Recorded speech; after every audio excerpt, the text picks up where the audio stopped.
شروع کرتی ہوں اللہ کے نام سے جو بڑا مہربان نہایت رحم فرمانے والا ہے۔ حضرت عمر بن خطاب رضی اللہ عنہ بیان کرتے ہیں کہ عید الاضحیٰ کی نماز 2 رکعت ہے، عید الفطر کی نماز 2 رکعت ہے، مسافر کی نماز 2 رکعت ہے اور جمعہ کی نماز بھی 2 رکعت ہے۔ یہ تمام نمازیں نبی صلی اللہ علیہ وآلہ وسلم کی زبانی مکمل ہیں، ان میں کوئی کمی اور نقص نہیں۔ حضرت عمر رضی اللہ عنہ عید کے دن نکلے تو آپ نے حضرت ابو واقد لیثی رضی اللہ عنہ سے پوچھا کہ نبی صلی اللہ علیہ وآلہ وسلم اس دن کون سی صورتیں نماز عید میں پڑھا کرتے تھے؟ انہوں نے کہا سورہ کاف اور سورہ اقتربت الساعہ۔ ان 2 سورتوں کے علاوہ نبی کریم صلی اللہ علیہ وآلہ وسلم سورہ غاشیہ اور اعلیٰ کی تلاوت بھی فرماتے۔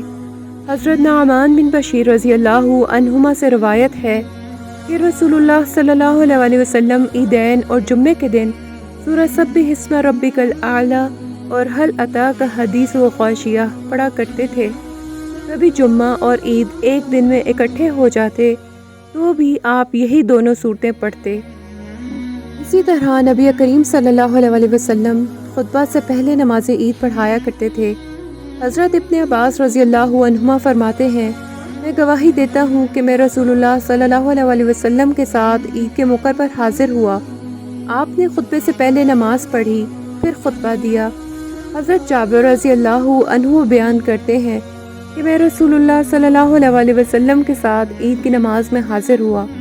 آپ نے بغیر اذان اور اقامت کے خطبے سے پہلے نماز عید پڑھائی۔ جب آپ نے نماز پوری فرمائی تو بلال کے کندھے پر ہاتھ رکھ کر کھڑے ہوئے، اللہ تعالیٰ کی حمد و ثنا کی، لوگوں کو واعظ و نصیحت کرتے ہوئے انہیں اللہ اور رسول کی اطاعت کی تلقین فرمائی۔ پھر آپ ایک طرف سے ہو کر عورتوں کی طرف گئے۔ بلال رضی اللہ عنہ بدستور آپ کے ساتھ تھے۔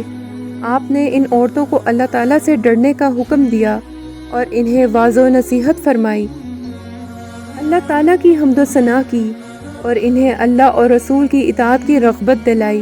پھر فرمایا اے عورتوں صدقہ کرو کیونکہ اکثر عورتیں جہنم کا ایندھن بنیں گی۔ تو ایک سیاہ مٹیالے رخساروں والی عام سی عورت نے کہا اے اللہ کے رسول کیوں؟ آپ نے فرمایا تم شکوے شکایت زیادہ کرتی ہو اور خاوند کی ناشکری کرتی ہو۔ عورتیں اپنے ہار، بالیاں اور انگوٹھیاں اتار کر بطور صدقہ حضرت بلال رضی اللہ عنہ کے کپڑے میں ڈالنے لگیں تاکہ وہ بیت المال میں جمع کروا دیں۔ اسی طرح خطبہ کے دوران بولنے سے منع فرمایا گیا ہے، جیسا کہ حدیث میں ہے۔ حضرت ابو ہریرہ رضی اللہ عنہ سے روایت ہے رسول اللہ صلی اللہ علیہ وآلہ وسلم نے فرمایا جب تو نے امام صاحب کے خطبے کے دوران میں اپنے ساتھی کو زبان سے کہا چپ رہ تو نے بھی فضول کام کیا۔ اس سے پتہ چلتا ہے کہ جمعہ اور عیدین کا خطبہ انتہائی خاموشی سے سننا چاہیے۔ عید کی نماز سے پہلے صدقہ فطر بھی ادا کر دینا چاہیے۔ حضرت عبداللہ بن عباس رضی اللہ عنہما سے روایت ہے انہوں نے فرمایا رسول اللہ صلی اللہ علیہ وآلہ وسلم نے روزے کو لغو اور نامناسب باتوں کے گناہ سے پاک کرنے کے لیے اور مسکینوں کو کھانا کھلانے کے لیے صدقہ فطر مقرر فرمایا۔ جس نے نماز عید سے پہلے یہ ادا کر دیا اس کا یہ قبول شدہ صدقہ ہے، اور جس نے نماز کے بعد ادا کیا تو وہ ایک عام صدقہ ہے، صدقہ فطر نہیں۔